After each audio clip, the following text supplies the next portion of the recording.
So next we have Whitney Wilson with Brookfield Renewable.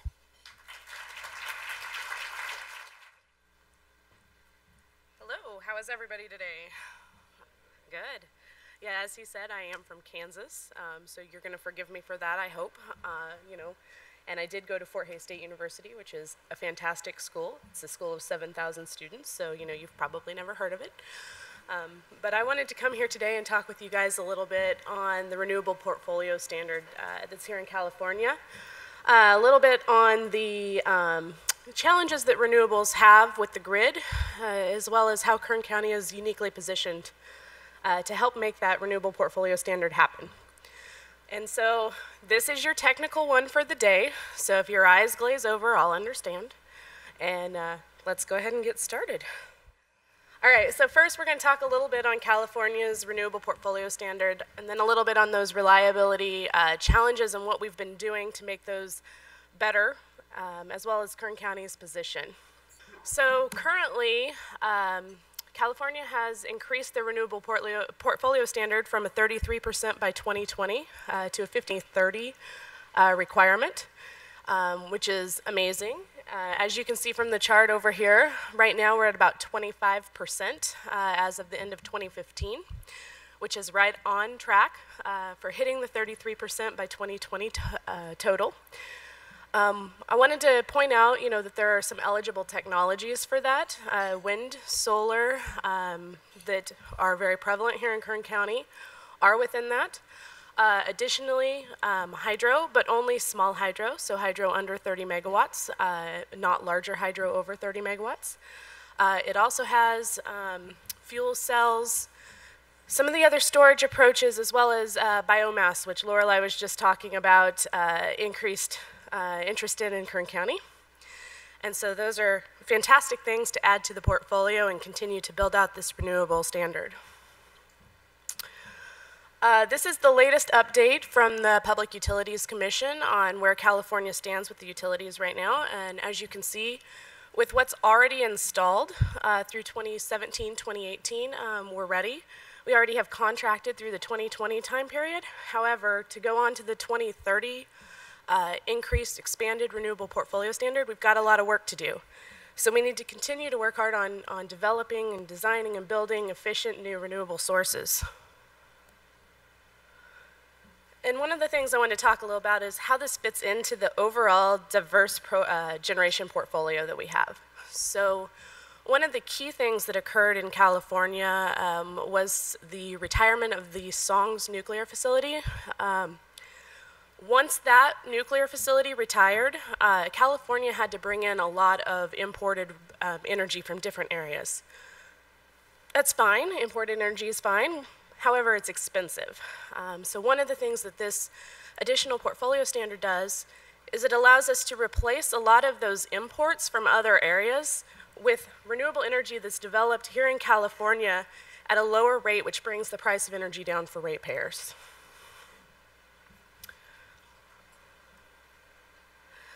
So going into some of those challenges and how we're mitigating those challenges. Everyone's heard it, wind is variable. Wind is hard to predict.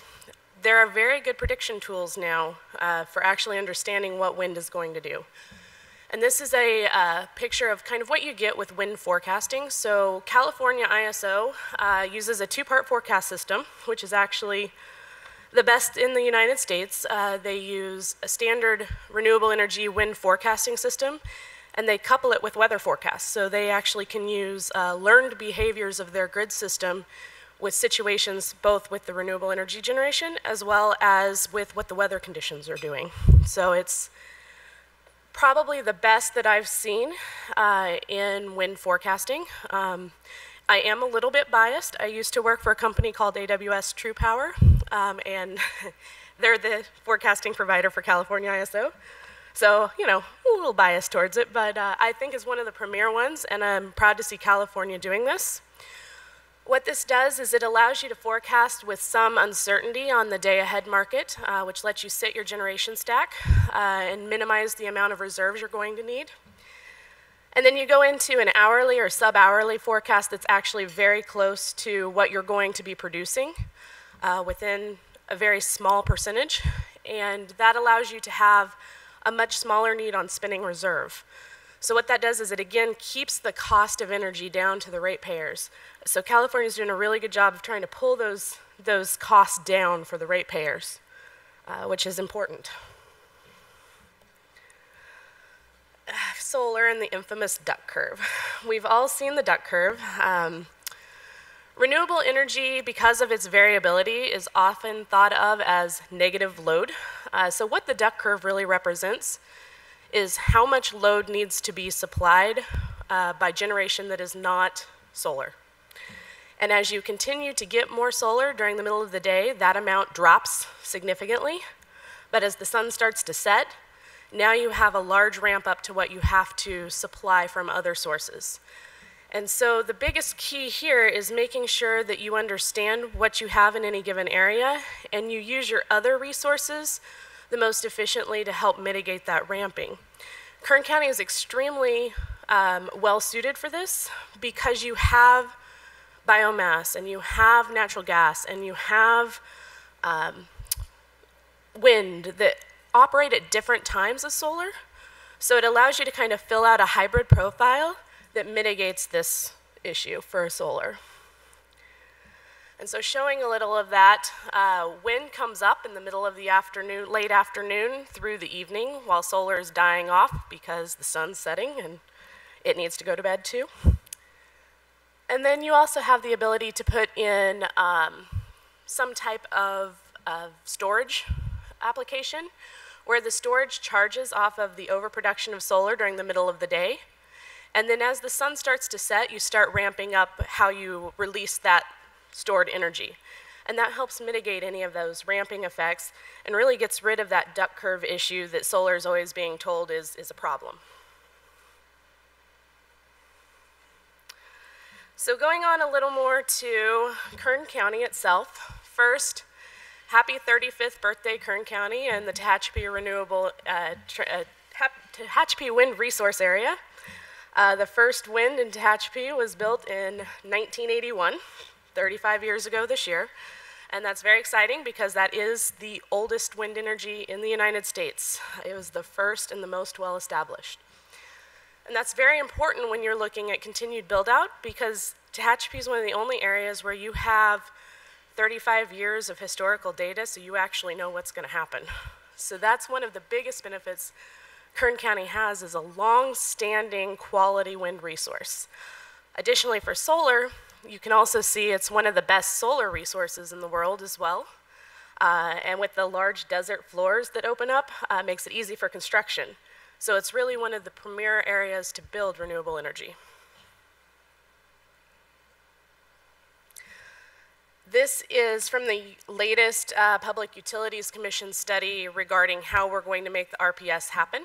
And as you'll note, Kern County has the most available resources left, significantly more than any other area in California. A large portion of that is solar, but you'll also see at the end there's a little tail of blue. They're one of the only areas left in California that still has a developable wind resource. So that's very important to see that you can do both pieces out here and establish some interesting hybrid systems as part of this additional RPS.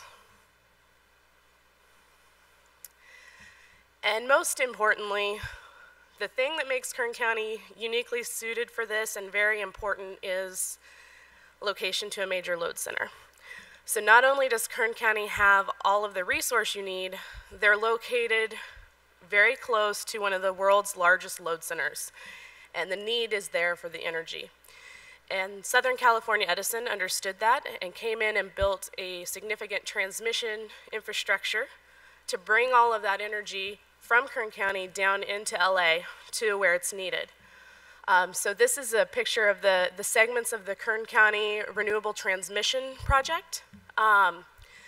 This transmission project is a set of really high voltage backbone lines and substations that's meant to interconnect around 5,000 megawatts of renewable energy to bring it down to the Los Angeles metro area. And that's the most important thing with Kern County is the ability, you can make energy anywhere, but if you can't put it on the grid and get it to the people, you don't have a project. And so this is one of the most important things that makes this area one of the key places for development. And with that, any questions?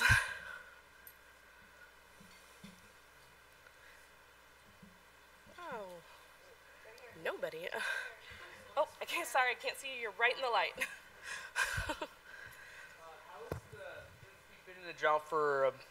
Since we've been in a drought for a couple of years now, how will that affect the energy portfolio for small hydropower in the years to come for the goal for renewable energy in California?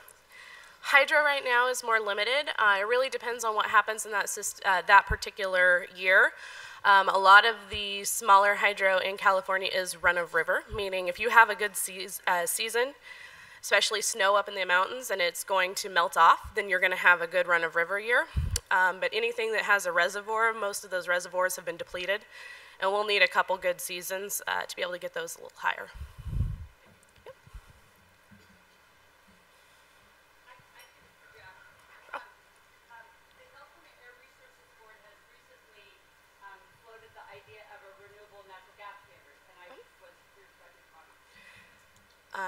I'm great with a renewable natural gas standard. I think that would be fantastic.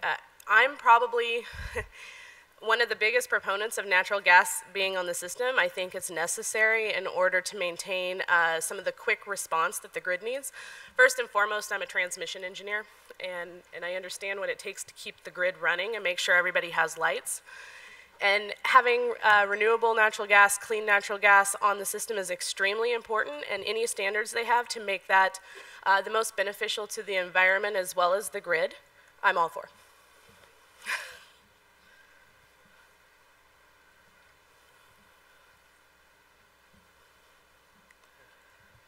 Do you think we'll be seeing any implementation of geothermal energy here in Kern County? Absolutely. We have some already, and I think we'll continue to get more as the technologies grow, become less expensive. Right now, it's more of an economic challenge.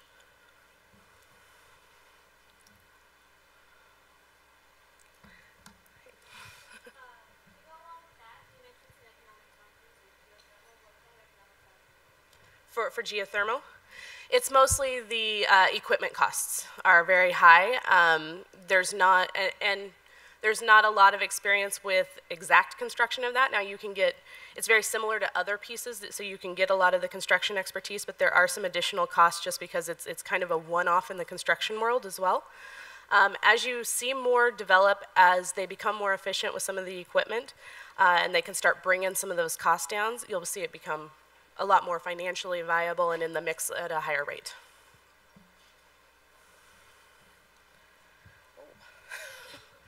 Can you talk a little bit about battery storage and if there's any opportunity to mitigate some of the issues with solar?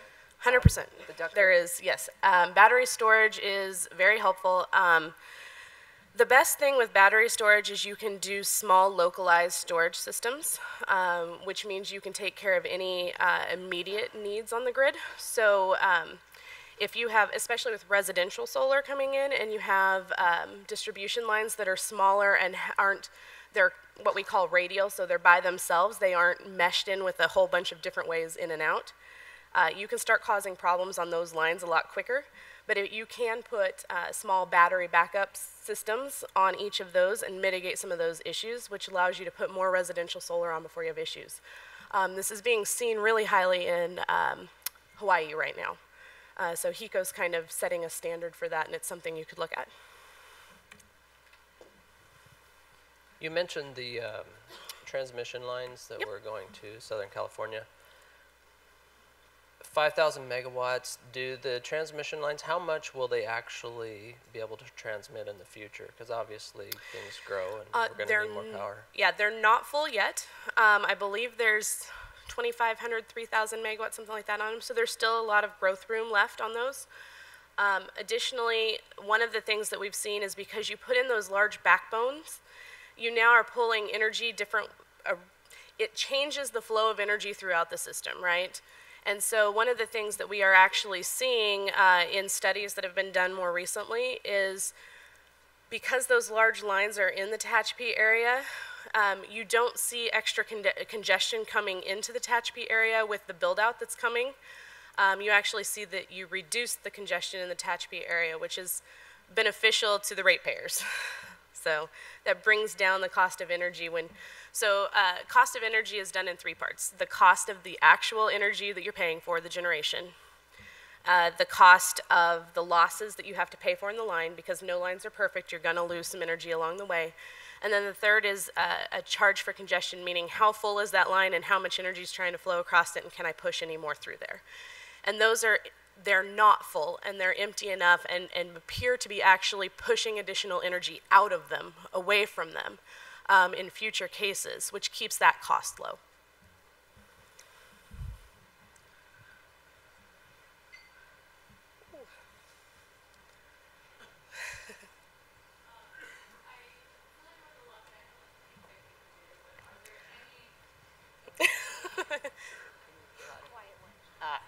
Okay, so I'm familiar with the Los Angeles Clean Tech Incubator, but I was wondering if there were any local opportunities for any companies or individuals that wanted to build any innovative technologies for renewable energies in Kern County. You know, I don't know the answer to that. I'm sure there are. I would recommend having a chat with Lorelei. Thank you.